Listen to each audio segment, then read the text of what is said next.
कहानी का नाम रस्सी से बंधी नाव। सामना अपने 3 अन्य मित्रों के साथ घूमने चला था। अंधेरी चांदनी रात थी। मस्ती के वातावरण में उन्होंने शाम को शराब पी थी। शराब के मदहोशी के आलम में दिमाग शून्य था, उड़ा जा रहा था। घूमते घूमते नदी के किनारे पहुंच गए। ठंडी हवा का झोंकों में सफर करने हेतु उनका मन बना। नदी के किनारे नाव पड़ी थी। उसे देखा तो सोचा कि आज रात नाव में घूमने का आनंद उठा लिया जाए। सामना के इस प्रस्ताव को सबने समर्थन किया। चारों मित्र नाव पर सवार हो गए। बैठते ही पतवारें थाम ली। रात के ठंडक भरे माहौल में उन्होंने नाव चलाना प्रारंभ किया। शराब का नशा था तो पता ही नहीं चला कि समय कितना बीता। रात भर वे नाव चलाते रहे, पतवारें खेते रहे।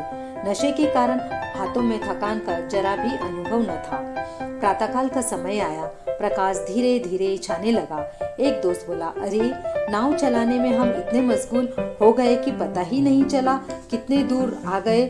सवेरा होने का अर्थ है कि रात भर हम चलते रहे हैं। कम से कम 100 कोस की दूरी तो अवश्य तय कर ली होगी।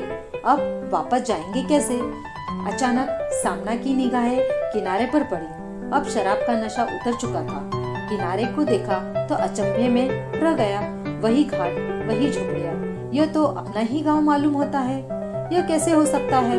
आखिर हम रात भर चले हैं। अचानक नाव को देखा, बंधी हुई रस्सी को देखा तो खिलखिलाकर हंस पड़ा। अरे आगे बढ़ेंगे कैसे?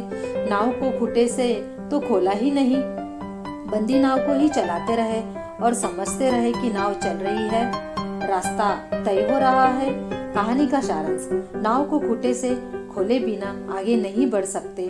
ठीक इसी प्रकार मोह के खूंटे में मन को खोले बिना अध्यात्म के क्षेत्र में प्रगति नहीं की जा सकती है। उम्मीद है कहानी आपको पसंद आई होगी। पसंद आई तो प्लीज मेरे चैनल को लाइक, शेयर और सब्सक्राइब कर दीजिए ताकि नई आने वाली कहानी का नोटिफिकेशन आपको तुरंत मिले। कहानी सुनने के लिए बहुत बहुत धन्यवाद।